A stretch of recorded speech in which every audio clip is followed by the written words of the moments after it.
much, Mr. Rinaldi. For 3 minutes, Mrs. Hautala, please. Arvoisa puhemies. President, on my behalf, I want to very much criticize the fact that Spain left the room.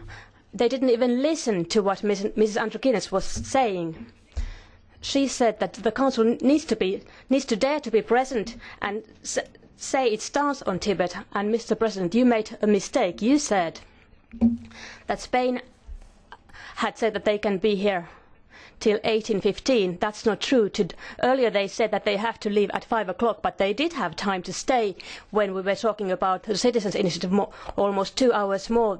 This must not happen again, and I assume that the Commission, whose Vice President is the High Representative Mrs. Ashton, is serious and will do and deliver what they just said, that we have such an important relation with China that we also need to be able to discuss very difficult matters such as the Tibetan question. And I also feel that this is just the right moment to renew the EU's support for Tibet. We have to tackle this issue that 9 negotiation rounds between China and Tibetan exile government hasn't given any results, and I'm exactly of the same opinion with Rinaldi. It looks as if China doesn't want any results from the negotiations. It wants to go on to oppressing their rights in Tibet. We cannot accept such cultural genocide.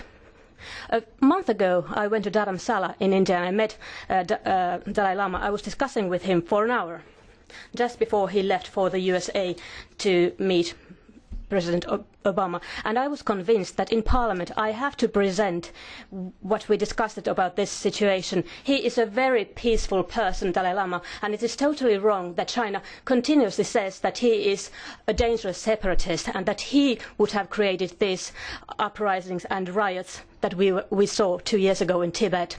Dalai Lama, on the contrary, has said that representatives of China are welcome to meet his government in exile and study the archives to become sure that he has not been provoking violence. And yet again, this comes up again and again. I assume that the EU must condemn such speaking and will raise this issue with China. Because if the EU hasn't got the nerve to defend Tibet, nobody else will do it, or not many others will do that. And we can follow the suit of President Obama, who dared to meet Dalai Lama. I think it's quite normal that the EU's High Representative will do something similar, as we have been saying here. And in the European Parliament, we have to keep this issue alive. And we have said here that we need a special representative for Tibet. We have all kinds of special representatives. Why couldn't we have a special envoy for Tibet? We even have budgetary monies for this, but it's intolerable that the Council leaves such a debate. It is cowardly because we are talking now about a very important issue, defending human rights.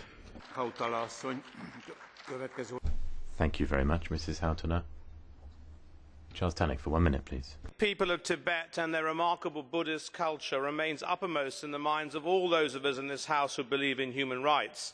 Since the Communist forces of the People's Republic of China invaded